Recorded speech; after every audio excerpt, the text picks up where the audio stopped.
اس کے علاوہ مراقبے سے پہلے آپ نے کمرے میں فرش پر، میٹ پر یا قالین ہو اس پر بیٹھنا ہے، کمر آپ کی سیدھی ہو، اور آپ نے 41 بار یا حیو یا قیوم، یا حیو یا قیوم اور 41 بار درود خضری صلی اللہ تعالی علی حبیبہ محمد وسلم کا ورد کرنا ہے۔ اب اس بات کا خیال رکھیے گا جہاں پر آپ مراقبہ کر رہی ہیں اس جگہ پر کم سے کم لائٹ ہو۔ اگر رات کا وقت ہے تو بہتر یہ ہے کہ آپ کے اگر کمرے میں کوئی کھڑکی ہے اور باہر سے کوئی روشنی آ رہی ہے تو اس کو آنے دیجیے اور اپنے کمرے کی لائٹ بند کر لیجیے۔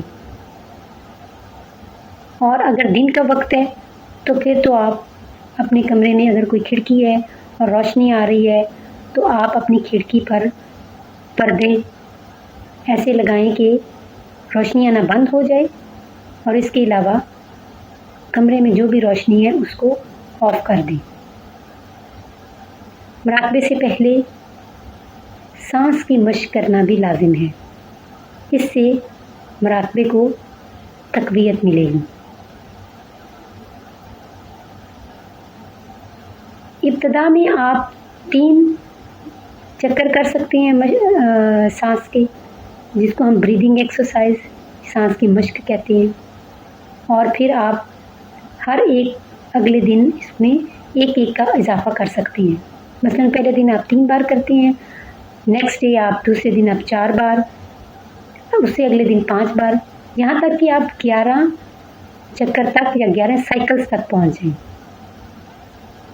میں ریپیٹ کرتی ہوں کہ مراقبہ سے پہلے جب آپ یا حیو یا قیوم کا ورد کر لیں اور 41 بار درود خضری پڑھ لیں، 41 بار یا حیو یا قیوم، تو پھر آپ نے سانس کی مشق یعنی بریدنگ ایکسرسائز کرنی ہے۔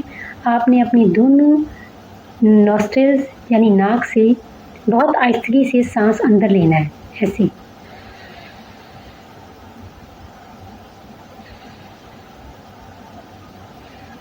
اس وقت تک لیجیے جب تک کہ آپ کا سینہ یا چیسٹ ہوا سے نہ بھر جائے، اور اس کے بعد جب آپ نے اندر لینے کی گنجائش نہ ہو تو پھر آپ بہت آہستگی سے منہ سے سانس کو باہر نکال دیں، اس طرح۔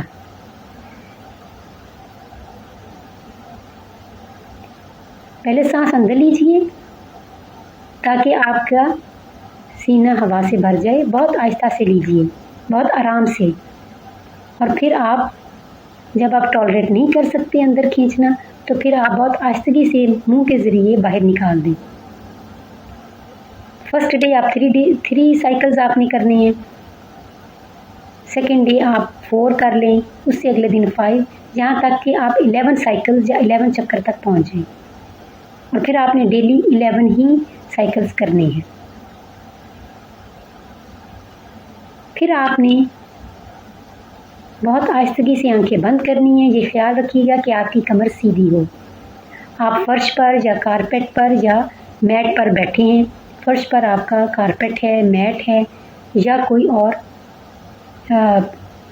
گھر میں جیسے کوئی کپڑا ہے وہ بچھا ہوا ہے۔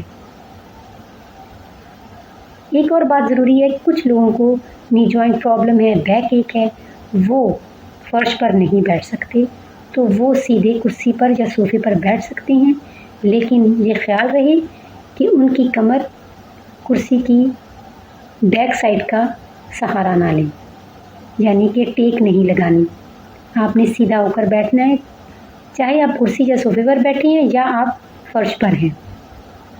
اب آہستگی سے آپ نے آنکھیں بند کرنی ہے، بہت آرام سے اپنے آپ کو ریلیکس کرنا ہے، اور یہ تصور کرنا ہے، فار ایگزامپل اگر آپ اللہ تعالیٰ کا مراقبہ کر رہے ہیں تو آپ نے تصور کرنا ہے کہ اللہ تعالیٰ آپ کو دیکھ رہے ہیں، اللہ تعالیٰ عرش پر ہیں، اور میں ان کے سامنے اپنی پرابلمز بیان کر رہا ہوں۔ آپ نے 15 منٹ تک کرنا ہے، یا آپ 30 منٹس یا 45 منٹس تک، اور اس کے لیے آپ اپنی کلاک الارم کا سپورٹ لے سکتے ہیں. آپ اپنے الارم کو سیٹ کر لیں 15 منٹس کے لیے یا 30 منٹس کے لیے یا 45 منٹس کے لیے، اور اس کے بعد آپ آنکھیں کھول دیں. ورنہ آپ کو اگر ٹائم کا اندازہ ہے تو پھر کلاک الارم کی آپ کو سپورٹ لینے کی کوئی ضرورت نہیں.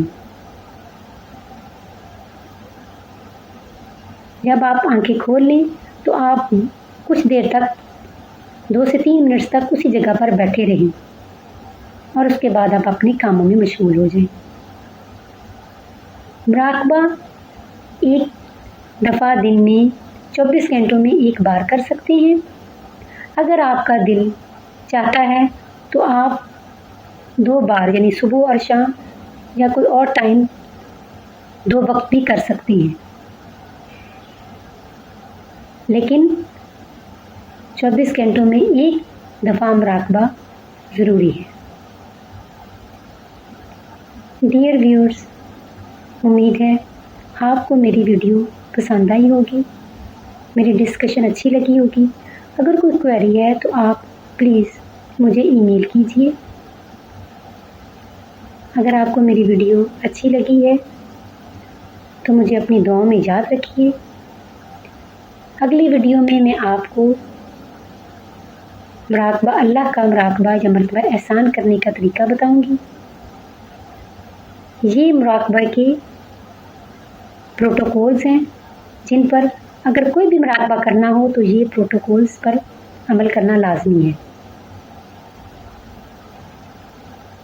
مجھے اجازت دیجیے. اپنا اور اپنی فیملی کا خیال رکھیے گا. اللہ حافظ.